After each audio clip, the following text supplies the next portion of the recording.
Baru aja kemarin Pichel nge-review laptop Asus VivoBook dari geng biru yang mengusung laptop kantor dengan spek high-end. Tahu-tahu dari kubu merah ngirimin lagi nih laptop Asus VivoBook yang kali ini predikatnya lumayan ngeri, yaitu Lightweight Copilot Plus PC. Laptop tipis tapi sudah pakai AMD Ryzen AI, jadi nih laptop nggak cuma enteng tapi juga bisa mikir ya kan. Gokil. Kita akan coba lihat sama-sama. Seperti apa detailnya? Let's check it out.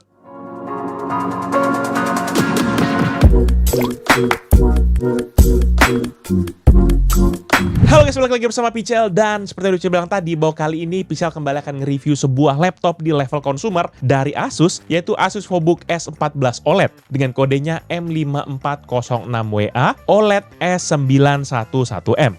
Spesifikasi laptop ini adalah sebagai berikut. CPU menggunakan AMD Ryzen AI 9365 mobile processor, RAM 24GB LPDDR5 dual channel 7,5 GHz, storage SSD M2 NVMe PCIe 4.0 dengan kapasitas 1TB, integrated GPU AMD Radeon 880M dengan 8GB sharing memory, layar Asus Lumina OLED panel 14 inci glossy finish atau 3K dengan refresh rate sebesar 120Hz.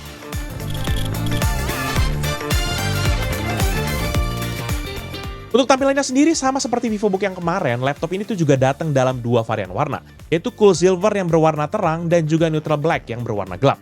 Seperti unit yang Pichel review sekarang ini.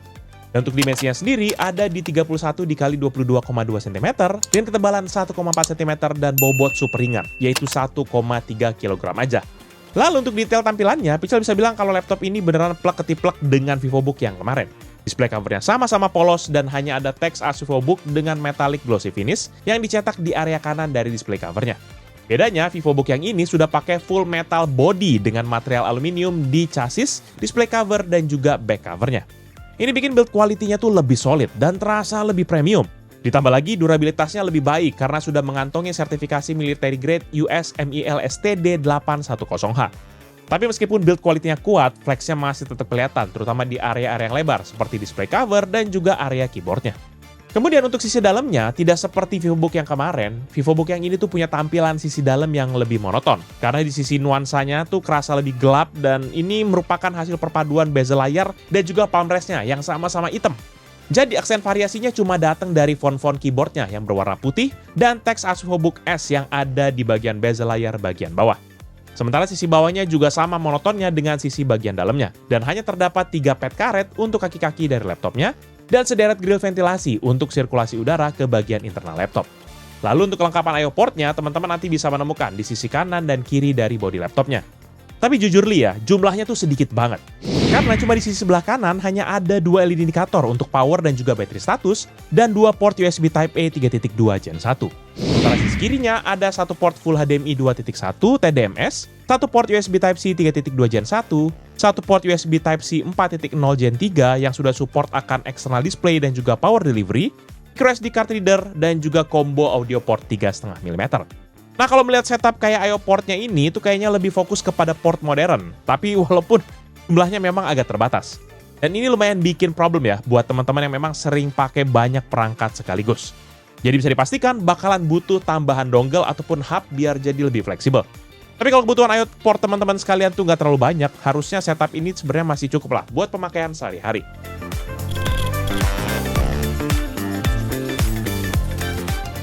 Nah, di bagian layar, laptop ini sendiri menggunakan Asus Lumina OLED panel glossy finish yang berukuran 14 inci, di mana dia memiliki aspek rasio 16:10, resolusi 2880x1800 pixel atau 3K, dengan refresh rate sebesar 120Hz dan response time sebesar 0,2 ms. Panelnya nanti diproduksi oleh Samsung dengan kode ATEN A40CU090 yang memiliki color depth 10 bit dan mampu menampilkan warna hingga 1,07 miliar warna. Hari ini pun juga sudah Pantone validated, yang berarti sudah dikalibrasi untuk akurasi warna yang tingkat profesional. Jadi cocok banget nih buat teman-teman yang memang butuh alat kerja di bidang desain ataupun juga editing. Selain itu, layarnya pun juga sudah tersertifikasi VESA Display HDR True Black 600, yang memastikan tingkat kehitamannya tuh jauh lebih pekat dan juga jadi lebih detail. Jadi harusnya layarnya itu sudah bagus banget, terutama buat kita yang suka konsumsi konten ataupun produksi konten yang mengandalkan kualitas visual tinggi, terutama dalam mode HDR. Dan untuk color akurasinya pun secara spec sheet dia ada di 100% DCI-P3 dengan peak brightness hingga 400 nits dalam mode native atau 600 nits dalam mode HDR, serta kontras rasio 1 juta berbanding 1. Lalu sama seperti VivoBook yang kemarin, laptop ini juga bisa menggunakan beragam color profile yang bisa teman-teman pilih dari aplikasi My Asus dengan 3 pilihan profile yaitu native, sRGB, dan juga DCI-P3. Karena itu Pical coba tes nih ketiga color profile ini plus juga mode HDR-nya menggunakan X-Rite Display Plus untuk ngeliat gimana sih gamut coverage dari masing-masing color profile-nya. Di mode HDR, gamut coverage-nya tuh ada di 94,9% sRGB, 66,3% Adobe RGB, dan 69% DCI-P3 dengan brightness level di 424,88 nits. Sementara di mode natif, gamut coverage-nya ada di 100% sRGB, 93,8% Adobe RGB, dan 100% DCI-P3 dengan brightness level di 391,25 nits. Dan masuk di mode sRGB, gamut coverage-nya ada di 99,8% sRGB, 72,1% Adobe RGB, dan 76,1% DCI-P3 dengan brightness level di 391,1 nits. Sementara di mode DCI-P3, gamut coverage-nya ada di 100% sRGB, 87,9% Adobe RGB, dan 99,8% DCI-P3 dengan brightness level di 390,57 nits. Nah, dari hasil yang tes lakukan tadi gitu ya, kita jadi tahu kalau layar laptop ini memang punya akurasi warna yang tinggi, terutama di mode natif dan juga DCI-P3.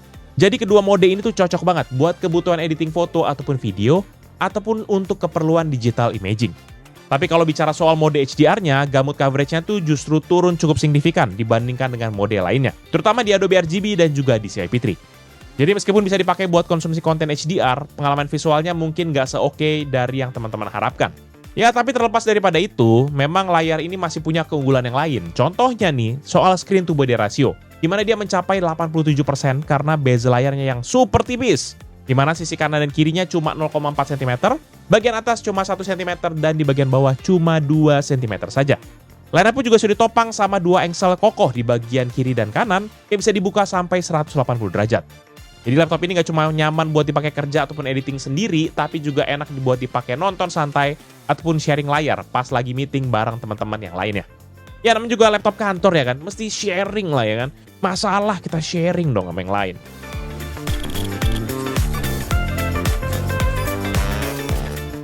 Kemudian untuk bagian input device, maka laptop ini pun dilengkapi dengan 2 input device standar dan juga 1 security input. Untuk keyboardnya sendiri, laptop ini menggunakan Asus ErgoSense Keyboard bertipe chiclet dengan keycap berukuran 1,5 cm dan key travel sebesar 1,7 mm. Typing feel-nya selama Pical menggunakan keyboard ini sebenarnya nggak ada yang terlalu istimewa, tapi memang kerasa natural aja pas waktu dipakai dan nggak perlu waktu adaptasi. Dan setiap tombol keyboard memberikan feedback yang bumpy, jadi masih nyaman buat ngetik cepat. Suara ketikan juga masih kedengeran, tapi nggak sampai berisik-berisik amat. Nah, kalau teman-teman merasa keyboardnya kurang terang, maka tinggal aktifin aja juga tuh backlight-nya menggunakan tombol shortcut F4, yang dimana nanti dia menawarkan 3 tingkat kecerahan. Tapi sama seperti VivoBook yang lain yang udah Pical review, maka backlight-nya cuma single zone aja. Sementara untuk touchpad-nya, maka dia memiliki dimensi 8,5 x 13 cm, di mana dia memiliki bentuk yang kelihatan agak bongsor karena menempati sekitar 60% dari area palm rest-nya. Tapi justru dengan ukuran yang luas ini, jari-jari kita bisa bergerak lebih leluasa, terutama saat kita pengoperasian. Sementara buat feedbacknya sendiri, touchpad-nya ini masih kerasa normal, kayak touchpad laptop pada umumnya. Responsnya pas, nggak terlalu keras ataupun lembut, dan yang penting suaranya tetap hening, nggak berisik sama sekali. Selain itu, touchpad-nya pun juga sudah mendukung Smart Gesture dan juga fitur tambahan seperti Advanced Gesture yang bisa teman-teman aktifkan melalui aplikasi My Asus.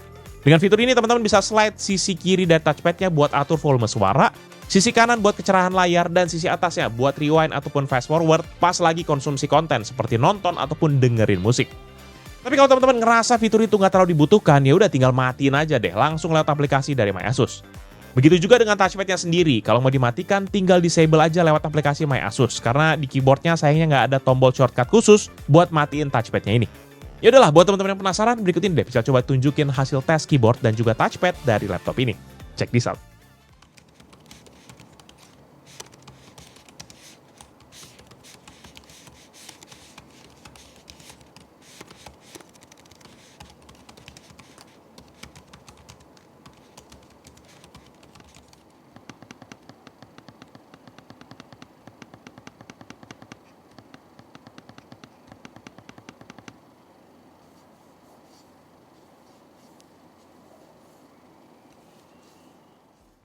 Sementara untuk security inputnya, maka laptop ini sudah dibekali juga dengan fitur Face Unlock yang memanfaatkan IR Cam di webcamnya.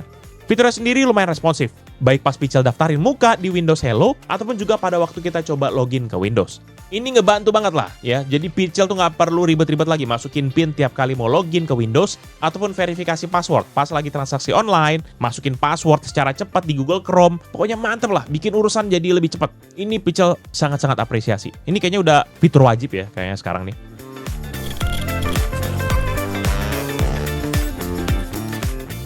Nah, di bagian performa, maka laptop ini sendiri seperti yang udah bisa bilang tadi, dia menggunakan prosesor dari AMD, yaitu Ryzen AI 9 365 Mobile Processor, yang memiliki Zen 5 cores dengan 4 core 8 thread, Zen 5 C cores dengan 6 core 12 thread, yang memiliki total sebanyak 20 thread. Sementara untuk fabrikasinya pun, prosesornya sudah menggunakan fabrikasi 4 nanometer dengan base clock 2 GHz, yang bisa di-boost hingga 5 GHz. Sementara untuk yang Zen 5C-nya, dia memiliki max-nya tuh bisa sampai ke 3,3 GHz saja. Urusan TDP pun, prosesor ini punya default TDP di 28 Watt dan maksimum TDP hingga 54 Watt. Selain itu juga, laptop ini sudah dilengkapi dengan RAM 24 GB LPDDR5 Dual Channel 7,5 GHz. Dan juga untuk urusan storage, sudah ada SSD M2 NVMe PCIe 4.0 dari Micron 2400 sebesar 1 TB. Sementara untuk sisi softwarenya, maka sudah ada juga operating system Microsoft Windows 11 Home Single Language dengan build number 26100.3476 atau 24H2 build numbernya, ya, dimana ini merupakan build number Windows paling akhir pada saat video ini Pichel buat. Dan nggak hanya sampai di situ aja, 2025 ini kan kita AI banget. Dan oleh karena itu sudah ada nih AI Engine AMD XDNA 2 yang sudah punya NPU sampai 50 TOPS. Jadi congratulations, laptop ini sudah masuk ke level Copilot Plus ya teman-teman. Laptop ini juga sudah punya fan profile sebagai performance booster pada aplikasi MyAsus yang terdiri dari 4 mode, yaitu Full Speed, Performance, Standard, dan juga Whisper. Yang semuanya bisa diakses pakai kombinasi tombol Fn plus juga tombol F. Keempat fan profile ini bisa digunakan saat laptopnya terhubung ke arus listrik ataupun saat menggunakan power baterainya aja. Jadi untuk itu, sebagai tester performa untuk laptop ini, maka kita akan jalankan skenario seperti biasa. Kita pakai skenario battery dan juga skenario charging mode yang biasa Pichel pakai dan juga menggunakan setup yang sama. Yaitu yang pertama, Windows Based Performance Mode, Hyper RX di AMD Adrenalin, dan juga Full Speed Fan Profile di aplikasi MyAsus. Yang beda cuma power source-nya doang, sisanya more or less sama semua. Dan seperti biasa juga, Pichel akan gunakan synthetic benchmark, real life, dan juga gaming test sampai kepada idle dan juga stress test. Biar kita kupas tuntas gimana performa laptop ini. Testing pertama dengan Cinebench R23 dalam satu kali pengujian. Di kondisi battery mode, dia menghasilkan skor 16.954 untuk CPU multicore dan 1.961 untuk CPU single core. Sehingga MP rasionya sebesar 8,65 kali. Sementara pada charging mode, dia menghasilkan skor 18.027 untuk CPU multicore atau naik 6,3%, dan 1.947 untuk CPU single core atau turun 0,7%, sehingga MP rasionya sebesar 9,26 kali atau naik 7,1%. Testing kedua dengan Cinebench R20 dalam 3 kali pengujian. Maka di battery mode skor rata-ratanya adalah 6.739, sementara pada charging mode skor rata-ratanya adalah 7.244 atau naik 7,5%. Testing ketiga dengan CPU test rendering BMW di aplikasi Blender dengan 3 kali pengujian untuk 1 frame. Pada battery mode dapat diselesaikan dengan waktu rata-rata 2 menit 16 detik. Sementara pada charging dapat diselesaikan dengan waktu rata-rata 2 menit 4 detik atau lebih cepat 8,8%. Testing keempat dengan tes rendering Pichel Premiere Benchmark di Adobe Premiere 2020 menggunakan Project 15 Clip 4K, Format H264, dan juga preset Quality 4K. Pada battery mode, render time-nya adalah 2 menit 54 detik. Sementara pada waktu charging, render time-nya adalah 2 menit 49 detik atau lebih cepat hanya 2,9%. Testing kelima dengan PCMark 10 sebagai gambaran overall performa dari laptop ini. Maka pada battery mode, skor yang didapat adalah 10.060 poin untuk Essential, 9.496 untuk Productivity, dan 8.615 untuk Digital Content Creation. Sehingga skor akhirnya adalah 6.719. Dan pada charging mode, skor yang didapat adalah 11.786 untuk Essential, 10.959 untuk Productivity, dan 10.679 untuk Digital Content Creation. Sehingga skor akhirnya adalah 7.980 atau naik 18,8%. Testing ke-8 dengan Crystal Disk Mark untuk mengetahui gimana kecepatan dari storage-nya. Maka pada pengujian sequential 1 MB dengan 8 tas 1 thread, di battery mode kecepatan baca datanya sebesar 5 GB per second dan menulis datanya 3,6 GB per second. Sementara di charging mode, kecepatan baca datanya adalah 5,1 GB per second atau lebih cepat 2%, dan menulis datanya adalah 3,6 GB per second atau tidak ada perubahan sama sekali. Dan lanjut untuk pengujian data kecil atau random 4 KB dengan satu tas satu thread. Di battery mode, kecepatan baca datanya mencapai 52,7 MB per second dan menulis datanya 136,1 MB per second. Sementara waktu charging mode, kecepatan baca datanya adalah 60,2 MB per second atau 14,2% lebih cepat dan menulis data sampai ke 153,5 MB per second atau lebih cepat 12,8%. Nah, beralih ke bagian grafis, maka laptop ini pun juga sudah menggunakan integrated GPU AMD Radeon 880M yang sudah memiliki arsitektur RDNA 3+, di mana dia memiliki spek 12 computation unit, 768 unified pipeline, dan bekerja di frekuensi mulai dari 400 MHz hingga ke 2,9 GHz, dengan sharing memory default sebesar 8 GB. Dan untuk mengujikan kemampuan grafisnya, kita lanjut lagi nih benchmark dengan testing ke-7, yaitu pakai GPU test rendering BMW di aplikasi Blender, dengan 3 kali pengujian buat 1 frame. Maka pada battery mode, dia itu dapat diselesaikan dengan waktu rata-rata 2 menit 12 detik, sementara pada charging mode, rendernya dapat diselesaikan dengan waktu rata-rata 2 menit 4 detik atau lebih cepat 6,1%. Dan tes terakhir untuk benchmark menggunakan 3D Mark Time Spy. Dan pada battery mode, GPU-nya mendapatkan skor 3270 untuk grafik, 9601 untuk CPU, dan 3628 untuk overall skornya. Sementara pada waktu charging, GPU-nya mendapatkan skor 3419 untuk grafik atau naik 4,6%, 10.725 untuk CPU atau naik 11,7%, dan 3.808 untuk overall atau naik 5%. Dan berikut ini adalah perbandingan dengan laptop dan PC yang Pichel pernah review. Check this out.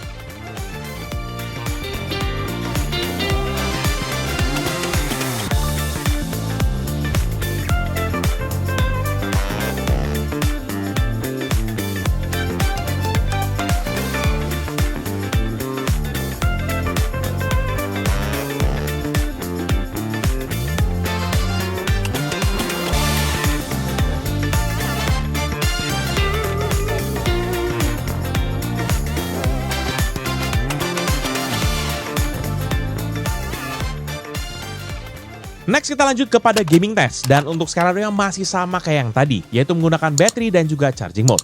Sementara untuk game settingnya, Pichel gunakan native resolution layar yaitu 2880x1800 atau 3K, dan juga variatif setting pada setiap game. At least kita mau target nih playable frame rate-nya aja dulu. Dan game pertama, GTA 5 di native resolution dan juga setting normal. Di battery mode, rata-rata frame rate-nya di 57 dengan maksimum di 88,7 dan minimum di 40,2 fps. Sementara waktu charging, rata-rata frame rate-nya di 59,1 dengan maksimum di 102,2 dan minimum di 41,2 fps. Sehingga rata-ratanya naik sekitar 3,7%. Game kedua, CS2 di native resolution dan juga setting medium. Di battery, dia rata-rata frame rate-nya di 82,9 dengan maksimum di 107,7 dan minimum di 45,8 fps. Sementara waktu charging, rata-ratanya di 91,5 dengan maksimum di 122,3 dan minimum di 49,4 fps. Sehingga secara rata-rata naik sebesar 10,4%.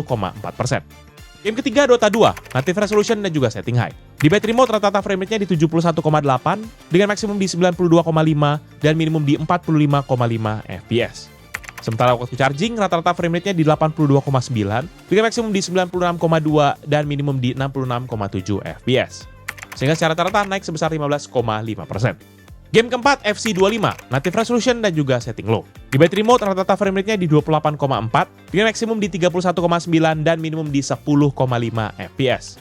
Sementara waktu charging, rata-rata frame rate-nya di 39,9 dengan maksimum di 44,6 dan minimum di 19,2 fps. Sehingga secara rata-rata naik sebesar 40,5%. Game kelima, The Sims 4, native resolution dan juga setting high. Di battery mode, rata-rata frame rate-nya mencapai 62 fps dengan maksimum di 72,8 dan minimum di 3,9 fps. Sementara waktu charging, rata-rata frame rate-nya di 72,0 dengan maksimum di 86,8 fps dan minimum di 2,7 fps. Sehingga secara rata-rata naik sebesar 16,1%. Game ke-6, Cyberpunk 2077, native resolution dan juga setting low. Di battery mode, rata-rata frame rate-nya di 15,5 dengan maksimum di 20,5 dan minimum di 12,7 fps. Sementara waktu charging, rata-rata frame rate-nya mencapai 31,4 dengan maksimum di 37,3 dan minimum di 26,6 fps. Sehingga secara rata-rata naik sebesar 102,6%. Game ke-7, Need for Speed Unbound, native resolution dan juga setting low. Di battery mode, ini rata-rata frame rate-nya mencapai 24,5 dengan maksimum di 27,3 dan minimum di 21,6 fps. Sementara waktu charging rata-rata frame rate-nya di 26,5, dan maksimum di 30,5 dan minimum di 23,8 fps. Sehingga secara rata-rata naik sebesar 8,2%. Game ke-8 Valorant, native resolution dan juga setting high. Di battery mode rata-rata frame rate-nya di 116,1, dengan maksimum di 165,5 dan minimum di 79,3 fps. Sementara waktu charging rata-rata frame rate-nya di 120,8, dengan maksimum di 176,8 dan minimum di 86,3 fps. Sehingga secara rata-rata naik sebesar 4%. Dan game ke-9 sekaligus yang terakhir yaitu Genshin Impact, native resolution dan juga setting low. Di battery mode, dia rata-rata frame rate-nya di 70,6 fps, dengan maksimum di 84,8 dan minimum di 42,7 fps. Sementara di charging mode, rata-rata frame rate-nya di 70,7, dengan maksimum di 86,6 dan minimum di 50,1 fps. Sehingga secara rata-rata naik sebesar 0,1%. Jadi seperti yang teman-teman bisa lihat sendiri, maka performa laptop ini tuh sebenarnya cukup kuat lah buat multitasking berat saat mode charging. Tapi begitu dipakai di mode battery, performanya kerasa agak sedikit turun. Karena itu memang laptop ini kayaknya memang gimana ya, walaupun Pichel nggak saranin untuk selalu dicolokin ke arus listrik gitu ya, tapi masih on par lah ya. Nggak kayak laptop-laptop gaming yang biasanya kalau dicabut udah langsung kayak mendadak lalot gitu, mendadak kayak lupa saya bisa sekencang ini rupanya gitu ya. Emotional, damn it! Dan untuk sistem pendinginannya pun, maka laptop ini dilengkapi dengan teknologi Asus iCool yang mengandalkan 2 buah kipas dengan total 97 bilah ultra tipis. Sistem ini sendiri memang sudah dilengkapi dengan 2 buah heat pipe dan juga ventilasi ganda yang membuat pembuangan panas dari internal laptop tuh jadi memang lebih optimal. Dan menurut klaim Asus, memang meskipun cooling sistemnya cukup agresif, tingkat kebisingannya tetap masih bisa dijaga di bawah 38 desibel saat mode standar. Jadi memang nggak terlalu berisik-berisik amat. Klaim ini memang bener ya, karena waktu Pichel tes, fan profile di mode standar dan juga whisper memang tergolong senyap. Tapi beda ceritanya kalau sudah masuk kepada mode full speed. Suaranya bakal ribut banget dan agak-agak annoying gitu, karena kayak high pitch gitu kayak. Sementara buat suplai udara segarnya, maka laptop nanti akan menarik udara dari sisi bawah, lalu kemudian dialirkan melalui heat pipe untuk mendinginkan akan CPU-nya, dan juga dibuang lewat ventilasi di bagian belakang. Dan seperti biasa buat kita nguji gimana efektivitas dari cooling sistemnya, maka laptop ini kita tes dalam kondisi idle dan juga dilanjutkan dengan stress test menggunakan AIDA 64 dengan skenario yang sama seperti benchmark dan juga gaming test yang tadi. Untuk idle test di battery mode, maka CPU usage-nya rata-rata ada di 3,8% dengan suhu yang stabil di 52,3 derajat dan puncaknya bahkan mencapai 59,1 derajat. Konsumsi daya CPU ada di angka rata-rata 9,6 watt dan core clock-nya berjalan di sekitar 1,8 GHz yang sempat sekali naik sampai ke 2,5 GHz. Setelah sekitar 10 menitan, maka laptopnya bisa langsung colokin kepada charger dan CPU usage-nya sempat naik sedikit ke 4,9%, lalu mulai turun stabil di 2,6%. Suhunya pun juga mengalami pergerakan yang awalnya ada di 53,3 derajat, sempat naik ke 57,8, lalu stabil lagi di 53,3 derajat sampai akhir pengetesan. Sementara untuk konsumsi daya CPU-nya naik jadi 12,5 watt dengan puncaknya mencapai 15,3 watt. Dan juga core clock-nya bekerja sekitar 2 GHz yang sempat sesekali spike sampai ke 2,9 GHz. Jadi bisa dibilang perbedaan performa antara battery mode dan juga charging mode ini dalam kondisi idle nggak terlalu jauh. Suhunya memang sedikit naik nih di charging mode, tapi masih dalam batas yang wajar terutama buat penggunaan sehari-hari. Dan setelah break selama 10 menit, bisa lanjutkan kepada stress test menggunakan aplikasi AIDA 64. Di battery mode, suhu CPU-nya naik ke 84,1 derajat dengan grafik yang cenderung bergelombang dengan rentang suhu di 86,7 hingga 88,2 derajat Celcius. Sementara grafik powernya cenderung stabil di kisaran 44 watt dengan peak power di 45,8 watt. Sedangkan core clock-nya ada di angka rata-rata 3,3 GHz dengan peak frekuensi mencapai 3,5 GHz. Setelah sekitar 10 menitan di battery mode, tesnya langsung bisa lanjutkan dengan charging mode. Di skenario ini suhu CPU-nya naik hingga 98,8 derajat dan terus naik hingga menyentuh 101,1 derajat. Dan memang tetap berada pada level ini sampai pengetesan akhir.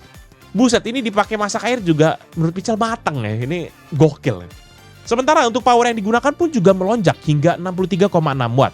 Tapi memang 4 detik kemudian powernya langsung drop ke 54 watt dan terus bertahan di level ini selama 5 menit ke depan. Setelah itu grafik powernya mulai melandai hingga stabil di level 51 watt.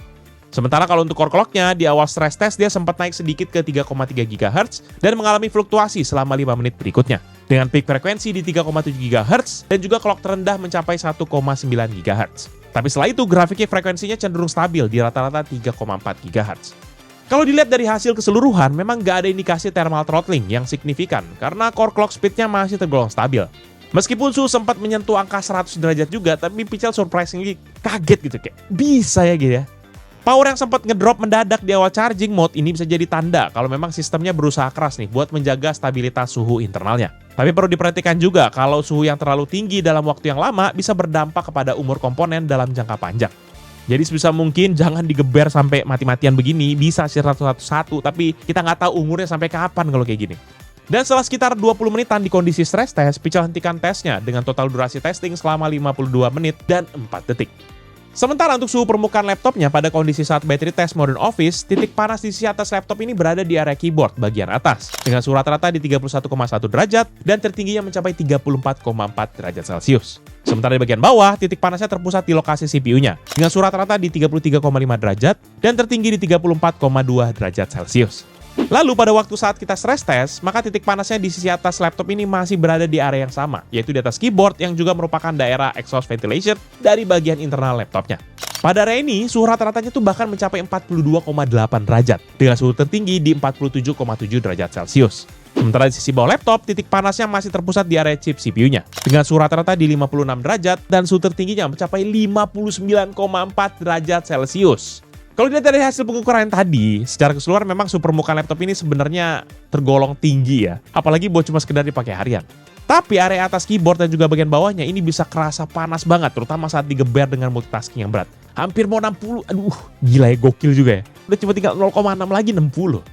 Jadi memang biar lebih nyaman, saran Pichel jangan dipangku. Please, langsung gunakan laptop ini di atas meja ataupun permukaan yang memang keras. Dan jangan sekali-sekali taruh tuh, biasanya kan suka taruh apa? Di atas bantal lah, di atas selimut lah. Udah, game over nanti internalnya.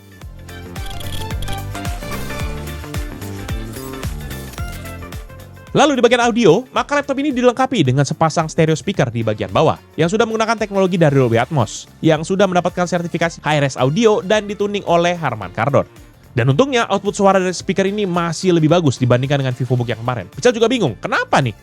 Produksi suara di laptop ini memang masih kerasa lumayan balance, walaupun bassnya kayak ya malu-malu mau gitu ya, nongol antara nggak nongol gitu ya. Tapi yang jelas memang masih ada lah bassnya, nggak kering-kering yang kayak kemarin.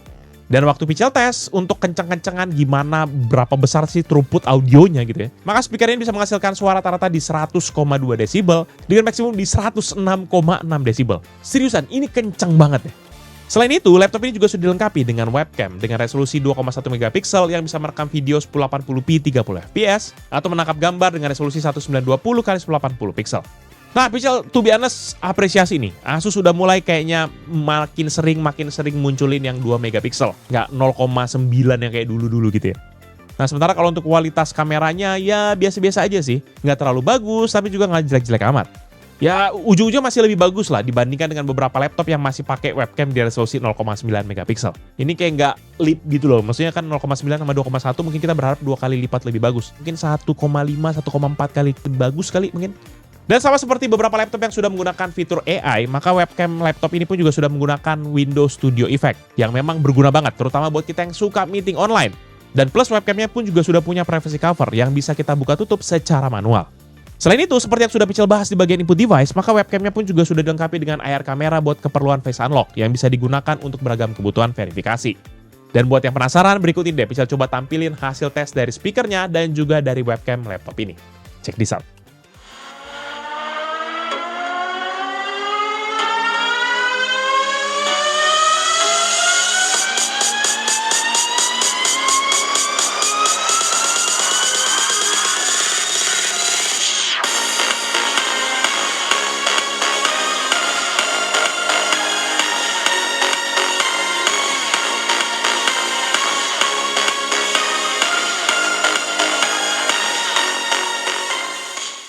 Yang teman-teman lihat sekarang adalah hasil dari tangkapan kamera dari webcam laptop Asus VivoBook S14 OLED yang sudah menggunakan setup kamera 2,1 megapiksel yang dapat menangkap video 1080p 30 fps atau gambar 1920 x 1080 piksel. Dan dia juga sudah menggunakan Windows Studio Effect. Jadi seperti teman-teman lihat di backgroundnya ini ada blur. Ya, ini lagi pakai standar blur. Yang ini pakai portrait blur. Oke, terus ini juga sudah pakai eye contact. Ya, nah ini eye contact otomatiknya kalau JAWS matiin kelihatannya JAWS lagi nunduk, tapi kalau dinyalain, nah sepertinya lagi balik lagi ngeliat ke layar. Nah, JAWS lagi ngeliat ke layar, bukan lagi ngeliat ke kamera, dan dia sudah pakai automatic framing. Seperti biasa kalau kita minggir dia harusnya ikutan frame, mana nggak jalan. Sini kali kalau agak jauhnya. Nah seperti itu teman-teman. Oke, ini balik lagi, dan dia sudah punya security cover seperti biasa manual, seperti ini. Ya, oke, bisa dibuka lagi. Ya, gitu ya. Dan dia udah ada kamera AR untuk face unlock, dan dia ada apa lagi sini? Oh ya, ini ada microphone cut seperti ini. Kalau misalnya teman-teman lihat 3 2 1 cut.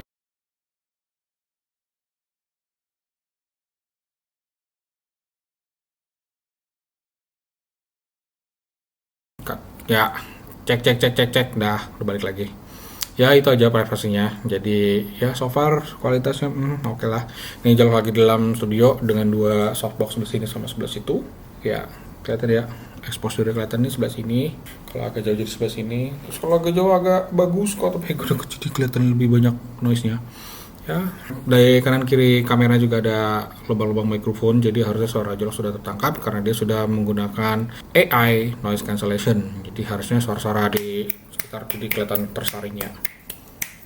Seperti itulah kira-kira. Ya itu ya teman-teman. Thank you. Masuk di bagian konektivitas, maka laptop ini sudah dilengkapi dengan modul Wi-Fi dari MediaTek dengan kode MediaTek V-Logic 330, yaitu MT7922 nih kodenya. Di mana dia sudah mendukung Wi-Fi 6E 802.11ax dengan support hingga 3 frekuensi, yaitu 2,4, 5, dan juga 6 GHz, serta sudah ditandemin dengan Bluetooth versi 5.3. Sementara buat koneksi kabel, sayang sekali teman-teman harus kecewa karena tidak ada disediakan sama sekali. Ya bisa pakailah adapter tambahan ataupun dongle segala macam karena nggak punya sama sekali port Ethernet di laptop ini.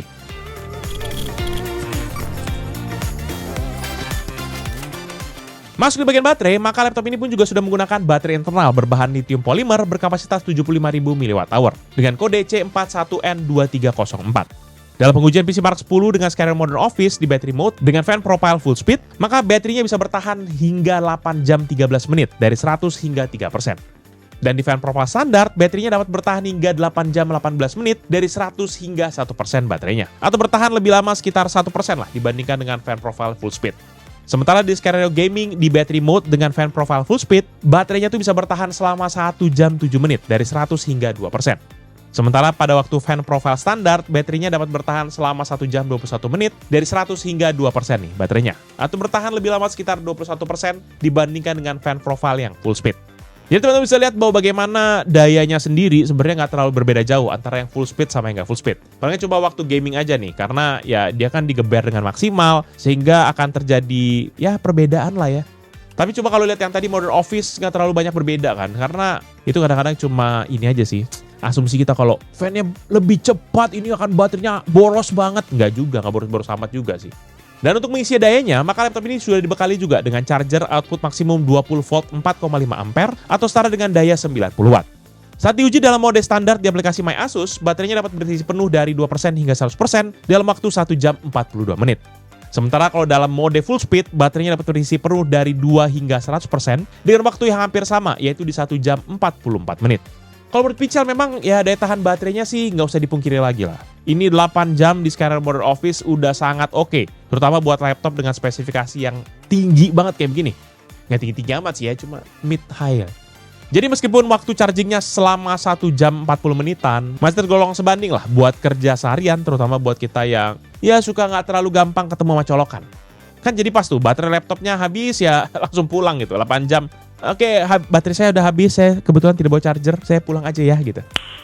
Nice.